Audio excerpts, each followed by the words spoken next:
Welcome to another video podcast from Gaslec. So super excited, guys. Thank you very much indeed for listening and now for watching as well. So this week's episode, I want to talk about plate heat exchangers, sort of how they work, where they'll be, sort of why they go wrong really. So here we go. So in your standard combi boiler, it does your heating and it does your hot water. So, and it comes out of the heat exchanger, whichever configuration it is, doesn't matter. It comes out through some sort of diverter cartridge, front or back, or flow return, doesn't matter. And then, but ultimately what it do, it'll, for your hot water, it will pass through one of these bad boys. So for your heating system, not to worry, that's another conversation for another day, so that's straightforward. But when you select hot water, it goes into one of these. Now, if you're not able to watch on the video, so it's just a plate heat exchanger, all different shapes and sizes, but ultimately it's got 4 holes in it, and it screws to the back of the boiler. So they're normally at the back. So when you take the case off, they're there. They're normally very similar in sort of design and colour, with those silly little stripes on the back there, just for heat transfer really, as they pass through. So what it is on this one here, so your water from your boiler will pass it into here and basically come out of there as the return, and then that'll go via the pump and then back up to the heat exchanger, be reheated, and then come back in here, pass through, and then back out again.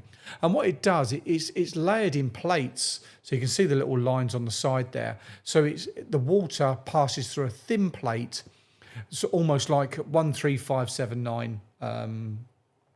Sort of odd numbers in a way to think about it, and it passes through very thin waterways to get the heat across the surface area of the plate, and then comes back out cooler.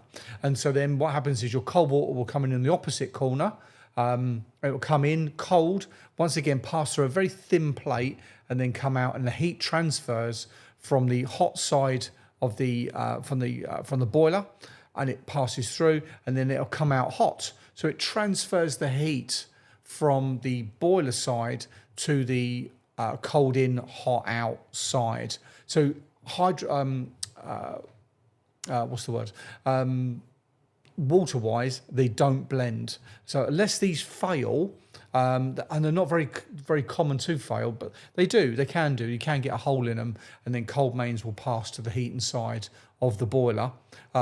So sometimes you can get, we've never really come across one, I don't think, in history, but where we'll get constant rising of pressure on your heating system, and that could be one of the places where your cold mains is entering the heating circuit via this little bad boy here.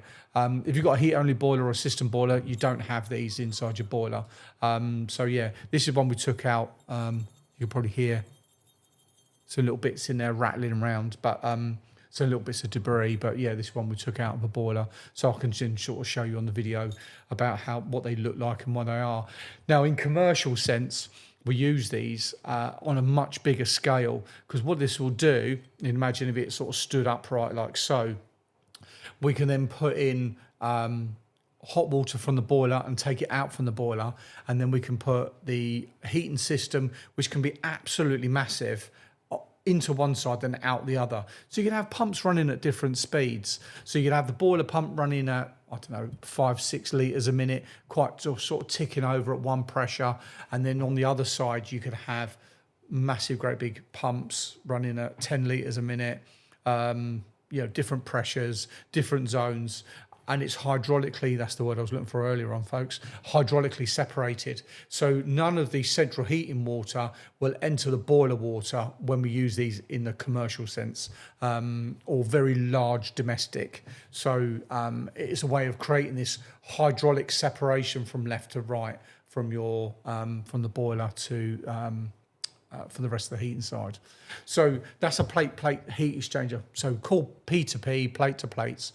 Come in different shapes and sizes. This one I think's off of it's got a GC number on about 348. That's off of an ideal boiler, 47 being a, off the back there, 47 being a combination boiler, 348 being an ideal. Looking at that there being quite small, I think that's probably a 24 kilowatt. 30 kilowatts would be slightly thicker. The Worcester ones are actually quite a lot bigger. Still transfer the same amount of heat. They're just longer for some reason, more difficult to get out as well when you have to change them out. So when these do block up, typically with all the debris. So if we have a look in, I think this side's darker than this side. So that side's a bit cleaner than that way. Probably that was the side that was connected to the heating system or to the boiler, rather than the fresh water passing in and passing back out again.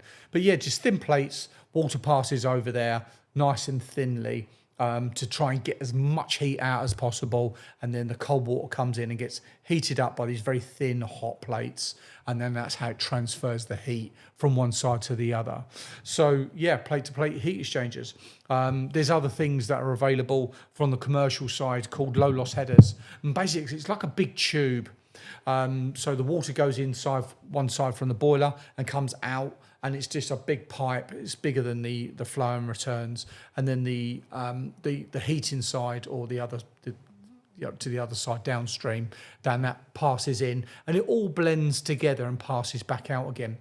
But any of the rubbish and the dirt in the system from the heating side can pass back to the boiler. So manufacturers do prefer, on small commercial, industrial sort of those sort of setups, they do prefer plate heat exchangers because it's hydraulically separated. No rubbish from all of the other side can actually pass straight in. So they absolutely love that. The giveaway.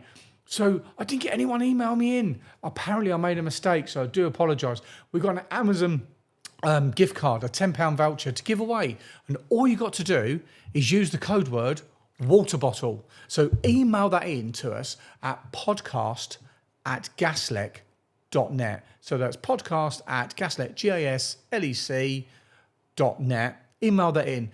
If anybody would have done that last week or the week before, whenever we did it, if we'd have one person in, you would have won it. £10 Amazon voucher. So we can give the code for that, or we've got a physical card, but we can post it to you, whatever we need to do, and then you can get a free voucher. So please, water bottle, and that's the phrase that pays. So what we've been up to, so I've been on holiday, and there's a couple of things that make me tick, and that's my hobbies. So we love our charity work as a business, and love giving back to the community. Love it.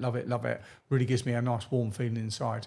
But also I do like my little bit of downtime. So family stuff, yeah, without a question, of course. But going out on my motorbikes. So love biking, road biking, off-road biking, all them bits and pieces. Love all that. Love a bit of scuba diving. Love a bit of kayaking. So yeah, going to the gym, mountain biking. So predominantly a bit of fishing as well with my other son.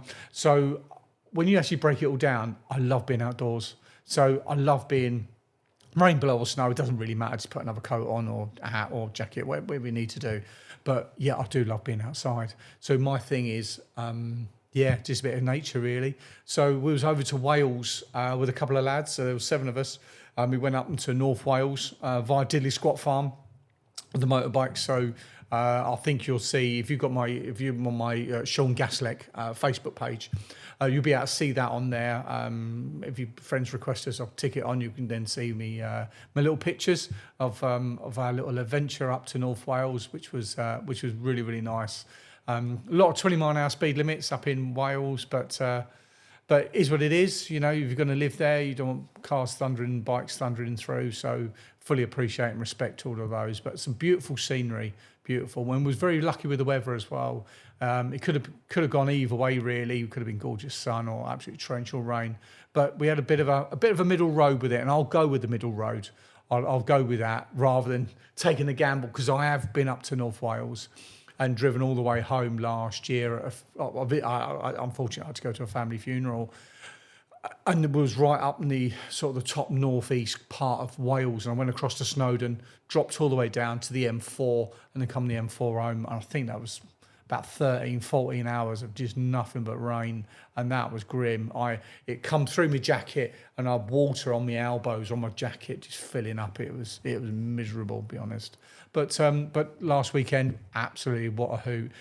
Met a couple of new fellas, friends of friends, that joined us as well. Had a really, really good laugh and a really, really good time. So, so this week's podcast, plate-to-plate heat exchangers. So hopefully you can get a little bit of information out of that. Please like and share this video and this podcast. if you know anybody it might help, that's DIYers that are interested in these sort of techie little bits and pieces, anyone that's getting into the industry. We get a lot of people this time of year, young persons, wanting to do like work experience and apprenticeships and stuff like that. So please, if you know anyone, recommend this podcast to them, get them listening to it, and hopefully they'll be able to pick up a few tips and tricks. So when they go into the bigger, wider world, they've got a little bit more knowledge than they started with, which is all what it's about. Okay, guys, have a fantastic week. I'll see you all soon. You take care. Thanks, guys. Bye.